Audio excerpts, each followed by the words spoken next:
అండి. నమస్తే. నా పేరు మాణిక్యం. ఆ పేరు ఎవరికీ తెలియదులేండి. ఈ ఊర్లో అందరూ నన్ను సర్పంచ్ అనే అంటారు. మా ముత్తాతల దగ్గర నుంచి మేమే ఎనానిమస్. ఈ ఊరి బాగోగులన్నీ మా కుటుంబ బాధ్యత. అదిగో ఆ రంగగాడైతే నా తమ్ముళ్ళలాగా. అన్నట్టు లోపలికి వస్తున్నప్పుడు కారు చూశానండి. ఎన్నాలైంది తీసుకొని? వారం నెలలైంది. రాజమండ్రిలో షోరూమ్ మా బామ్మర్దే. నీకు బాగుంటుంది బావా, తీసుకో అని ఒకటే గొడవ. మా ఊరి ఎరుక రోడ్డులో కష్టం అని నేనే వద్దన్నాను. ఎందుకు వచ్చావు? ఏం మాట్లాడుతున్నావు? నువ్వు ఊరుకోవే ముసలి. నేనంటే బాగా చనువులేండి.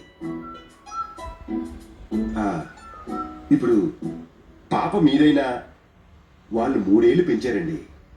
ఇప్పుడు తీసుకెళ్ళిపోతాను అనడం పద్ధతి కాదు కదండి. మీరు అలా అనడం కరెక్ట్ కాదండి. పాప ఆయనదైతే లీగల్గా వాళ్ళకే రైట్స్ ఉంటాయి. అదంతా సిటీలోన. ఇక్కడ ఊరందరిది ఒకటే మాట, అంటే నా మాట. ముందు పాపం దానివ్వండి, ఆ తర్వాత మాట్లాడుకుందాం. అప్పటిదాకా ఎందుకు? అమ్మా లలిత, పాప ఫోటో ఏమైనా ఉందా? పట్టుకురా.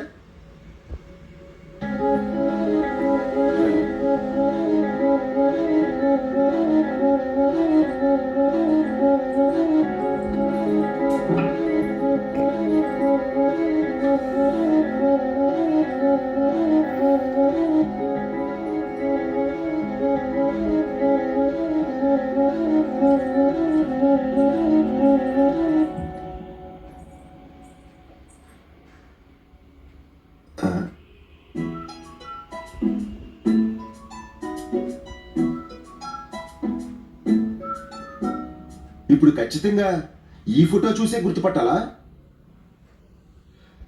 ఈ లైవ్ బాబు.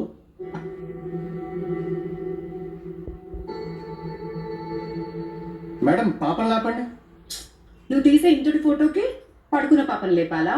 ఏం అక్కర్లేదు, ఇలాగే తీ. ఇది చూస్తే ఈయనే కాదు, కన్నతల్లి వచ్చినా గుర్తుపట్టడం కష్టమే. పాప రావాల్సిందే. రే రంగా, ఆ గోపిగాడు హోటల్లోనే అందరికి భోజనాలు పురమాయించు.